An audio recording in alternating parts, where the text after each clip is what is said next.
ईव्हीएमलाही शाही स्नान घडवून पापमुक्त करावं, घोटाळा करून निवडून येणारे कुंभमेळ्यात गंगा स्नान करतात, सामनातून भाजपवर सडकून टीका.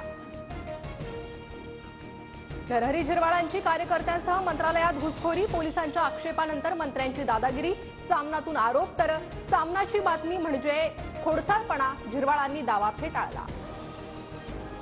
राज ठाकरे आणि एकनाथ शिंदे आज एकाच मंचावर येणार. प्रसाद पुरंदरेंच्या थिएटर अकॅडमीच्या भूमिपूजन सोहळ्याला एकत्र येणार. पुण्यातील मुकुंदनगर परिसरात दुपारी 4 वाजता कार्यक्रमाचं आयोजन.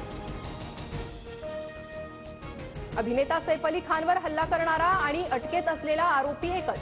अहवालातून समोर अटकेतील आरोपी आणि हल्लेखोर वेगळे असल्याच्या चर्चा होत्या. सोयाबीन खरेदीची मुदत 8 फेब्रुवारीपर्यंत वाढली. शेतकऱ्यांकडून समाधान व्यक्त. 4,892 रुपयांच्या हमीभावानं खरेदी होणार. राज्यात जीबीएस आजारामुळे चौथा मृत्यू. पुण्यात 2, पिंपरी चिंचवडमध्ये 1, सोलापुरात एका मृत्यूची नोंद. रुग्णसंख्या 130 वर, तर 20 रुग्ण व्हेंटिलेटर